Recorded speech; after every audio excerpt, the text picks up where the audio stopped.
Ano nga ba ang susundin ninyo? Ang idinidikta ng utak o ang itinitibok ng puso? Para kay LJ Nicole Yula, hangad niyang makatapos ng high school with flying colors, pero hindi naman niya maiwanan ang kanyang passion sa pagsasayaw. Ano nga ba ang kanyang gagawin? Panoorin natin ang brainy good story ni LJ.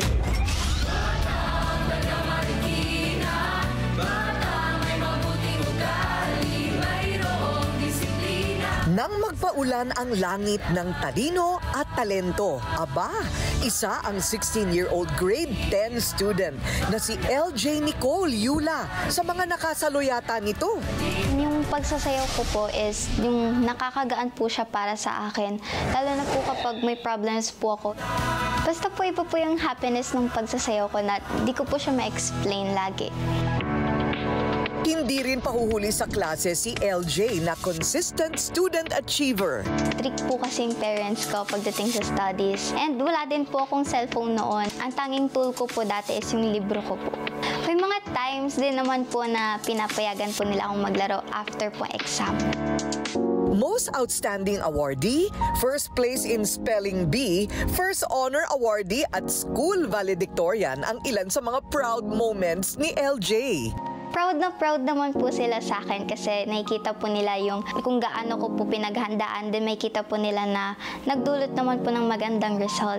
Nung nag-pandemic po, umuwi po kami ng Pangasinan. Nagstay po kami for 1 year doon para makapag-aral po ako ng grade 6. I became salutatorian, which is hindi po ina-expect kasi transferee po ako.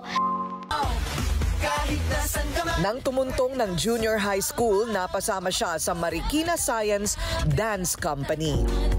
Kahit naman po na batak po ako sa ACADS, hindi ko po kayang iwan yung passion ko po sa pagsasayaw. And nakakasali na din po kami ng competitions. Pero aminado si LJ na mahirap pagsabayin ang academics at ang kanyang dance club. Hirap po akong i-manage yung time ko, lalo na po na gabi na po ako umuwi, lagi po akong pagod, then kinabukasan maaga po yung pasok ko. Nag-quiz po kami, bumagsak po ako noon. Then first time ko lang po makakuha sa card ng line of 8. Nung dati po with high honors ako, ngayon with honors na lang po. Sobrang disappointed po kasi sa sarili ko noon, umiyak po talaga ako sa parents ko. Utos ng kanyang mga magulang, itigil na ang pagsasayaw at mag-focus sa pag-aaral. Nung time na po yun, hirap po talaga ako kasi hindi po ako makapag-decide kung dapat ko po ba siyang i-let go since yung dancing na lang din po yung pahinga ko kapag nasa stress po ako sa ACADS ko.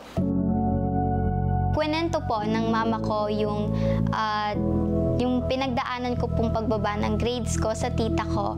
And yung tita ko po is, kwento niya po kay mama na may dapat pong vitamins na nire-recommend siya, which is yung Memo Plus Gold po. Nag-research po ako and meron nga po siyang Baccapamonniera, which is dati pa daw po pala siyang ginagamit to enhance the memory, especially po sa brain neurons natin.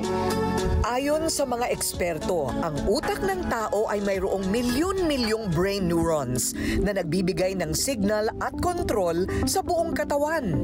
Pero kapag nagkakaedad, nababawasan ito na nagiging sanhi ng memory loss o yung madalas na pagkalimot. Sinimulang uminom ni LJ ng Memo Plus Gold para maprotektahan ang healthy brain neurons mula sa pagkasira at makatulong sa pagpapatalas ng kanyang isip at memorya. Nakapag-focus na po ako sa studies ko, hindi ko na rin po masyadong nararamdaman na nade-drain po ako. Kapag may trainings po is kahit gabi na po ako umuwi, kitas kinabukasan, maaga po yung pasok ko, nag-review pa din po ako and kinabukasan, natatandaan ko pa din naman po siya. Also, nagsisink in na din po sa akin yung mga discussions na hinahabol ko po every week kapag na-excuse po ako. And isa po yung Memo Plus Gold na nakaka-help po sa isip kong magbigay ng space and ma-enhance po lahat. Kaya ng pagsabayin ngayon ni LJ ang kanyang academics at dance training. At kandidato pa rin sa pagiging honor student. Here we go! Hey! Tara! Sama-sama sa wellness, pagkain ng tama, proper portions.